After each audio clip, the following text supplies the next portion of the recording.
بسم الله الرحمن الرحيم.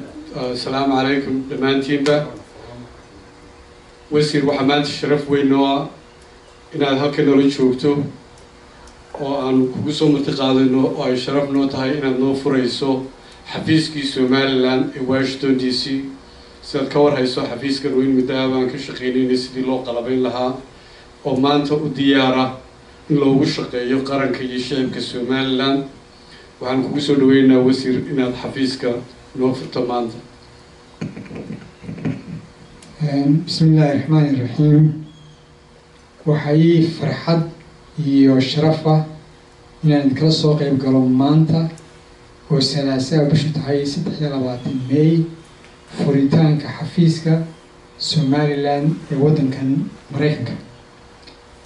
runtii aad iyo aad baynu ugu baahannahay goob ay dadkeenu ay ku soo hirtaan loogana adeego oo mid laadii loogu baahan yahay.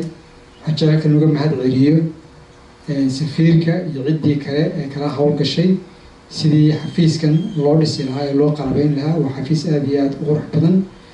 waxaan ka codsanayaa dadka reer Mareykan khaasatan dadka degan Washington DC iyo Virginia iyo areadeeda inay garab taagaan xafiiska shaqaalaha safiirka iyo cidda kale ka shaqaysaba, waayo keligood runtii wax badan ma qaban karaan. waxaa loo baahan yahay in la taageero oo lagala shaqeeyo oo la garab galo. insha allah ku kalsoonaysa ay yeeri doontaan.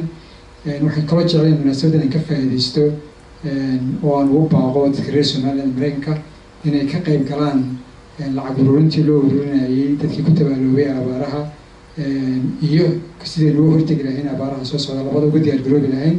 aad baan idinku mahad celinaya. markaan waxaan furayaa xafiiska. bismillah.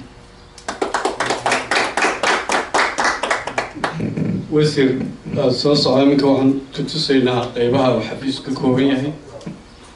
waa qaybtii hore ee receptionka aan ugu talagalay ee qofka shaqaalaha ee dadka kusoo dhaweynaya xafiisku uu fadhiisanayay. xafiiskan inaga dambeeyay halkanna xafiiskana waa xafiiska aan ugu talagalay in consular service fiisaha ay soo dalbadaan dadka Mareykanka ama dadka reer Somaliland iyo carruurtooda. halkan waa halkii fiisaha aan ugu soo saaraynay. xagga sarena waxaan ku leenahay xafiisyo kale, laakiin waxaan jecelahay inaan ku tuso halkan xafiis kale isaguna ku yaala inuu noqon doono xafiiskii jaaliyadda reer Washington DC iyo jaaliyadaha Mareykanka khaasatan loogu adeegi lahaa. dhammaan xafiisyada oo dhan xafiis waliba wuxuu leeyahay kombiyuutarkiisii iyo miiskiisii iyo kuraastiisii iyo gabadhadiisii dhammaantood way wada qalabaysan yihiin. runtii aad iyo aadna waanu kugu mahadnaqaynaa inaad budgetkii iyo resourceskii noo suurtageliyay inaan intan sameyno aada noo soo approve garaysay. aad iyo aad baanu kaaga mahadnaqaynaa. halkan waa inta shaqaalaha xafiisku halkii talaagadoodii iyo microwave-koodii iyo meeshii ay shaaha ku samaysanayay. halkan waxaa yaala calamadii Somaliland, saddexdii calan ee saddexda xisbi wadani ucid iyo kulmiye calamadoodii, calankii reer Somaliland, calankii qaranka Somaliland iyo calankii Mareykanka. halkan haddaynu dhinacana soo kacno jaranjarada xagga sare waxaa ku yaala iyaguna 3 office.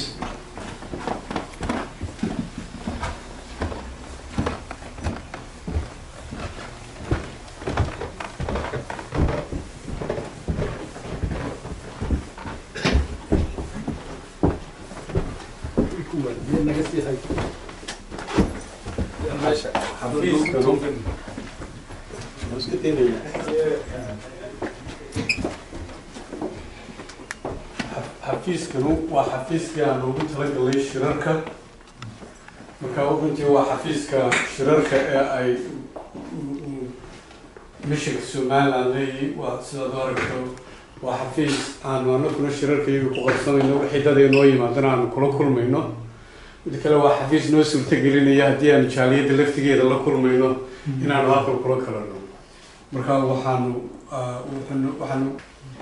xaggan